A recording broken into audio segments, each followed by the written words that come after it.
राजगढ़ जिले के सुठालिया में वीरांगना अवंतीबाई लोधी की प्रतिमा के अनावरण के अवसर पर मध्य प्रदेश शासन में पंचायत एवं ग्रामीण विकास मंत्री प्रहलाद सिंह पटेल के बयान पर हंगामा मचा हुआ। मंत्री द्वारा कहे गए उद्गार उनके गले की फांस बनते नजर आ रहे। मौजूदा सरकार के मंत्री को लोगों का सरकार या मंत्रियों से मांग करना भीख मांगना लगता है, तो उन्हें ये भी स्पष्ट करना चाहिए कि आमजन अपनी गुहार लगाने किस दरबार में जाएं। मंत्री यह भी बताएं कि मांग पत्र सौंपने के दूसरे विकल्प क्या हैं।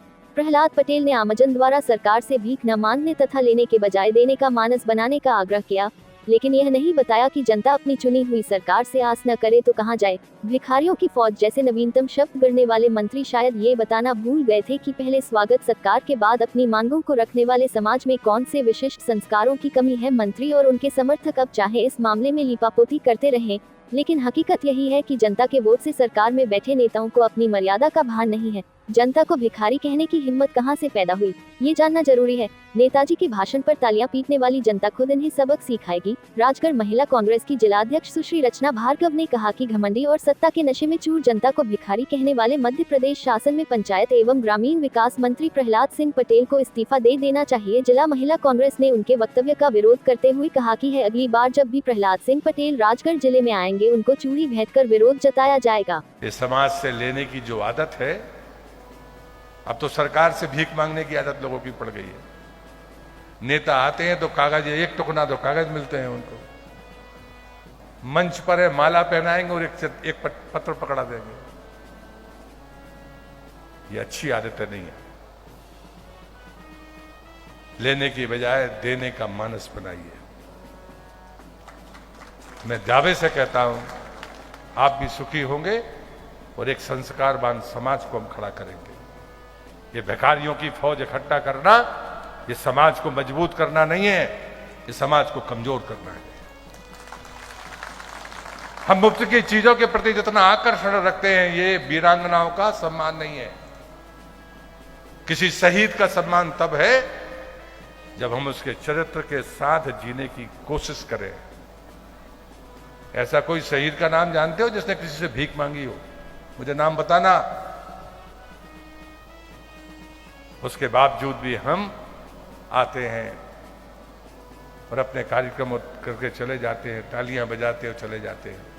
मैं तो आपसे एक ही भिक्षा मांगकर अपनी बात खत्म करता हूं। नर्मदा का परिक्रमावासी हूं तो भिक्षा तो मांगता हूं, खुद के लिए कभी नहीं मांगता। कोई नहीं कह सकता कि मैंने प्रहलाद पटेल को ये किया। कल प्रहलाद पटेल मंत्री जी हमारे सुठालिया क्षेत्र में पधारे। वो अपने भाषण में, अपने घमंड में, अपने मद में मंच से बोलते हैं कि जहां भी जाओ जनता इतनी भिखारी हो गई है कि आवेदन देती है और कचरों का टोपली भर के कचरा हमारे पास इकट्ठा हो जाता है।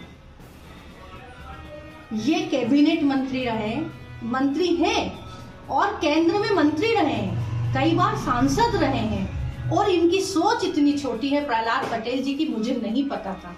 जब उन्होंने ये वक्तव्य दिया, उस कार्यक्रम में मैं भी उपस्थित थी। दुख हुआ। ये मध्य प्रदेश की जनता, जब कोई नेता आता है, जब कोई मंत्री आते हैं, मुख्यमंत्री आते हैं, प्रधानमंत्री आते हैं, सांसद आते हैं, तो ये जनता बड़ी आस लगा करके उनके पास जाती है और जिस ईदगाही का काम नहीं होता है तो अपना एक लेटर अगर उनको दे देती है तो। लेकिन इनके घमंड, इनका बड़ बोलापन देखिए कि जनता को ये भिखमंगा बोल रहे हैं, जनता को भिखारी बोल रहे हैं। मैं पूछना चाहती हूँ कमल पटेल जी से, आपकी सरकार है केंद्र में, आपकी सरकार है मध्य प्रदेश में, आप जिस जनता को बोल रहे हैं कि ये भिखमंगी है, भिखारी है, क्या आपने उनको रोजगार दिया? आप क्या बोल रहे हैं? ये जनता ने आपको वोट दिया है। जब आपका वोट का समय आता है तो आप जनता के आगे पैर पड़ते हैं। वोट लेने के बाद उसी जनता को आप भिखारी कहते हो? शर्म आनी चाहिए। मैं कमल पटेल जी, आदरणीय मेरे बड़े भाई हैं आप, मैं आपसे बोलती हूँ, आप सार्वजनिक रूप से मध्य प्रदेश की जनता से माफी मांगिए हाथ जोड़कर। अगर आप माफी नहीं मांगेंगे तो अगली बार आप जब भी राजगढ़ जिले में आएंगे, ये महिला कांग्रेस आपको घुसने नहीं देगी बल्कि चूड़ी पहनाएगी, क्योंकि ऐसे बड़ बोलने वाले कैबिनेट मंत्री को इनकी विधायकी भी समाप्त कर देना चाहिए। इनसे मंत्री पद छीनकर इनको इनके क्षेत्र में वापस भेज देना चाहिए।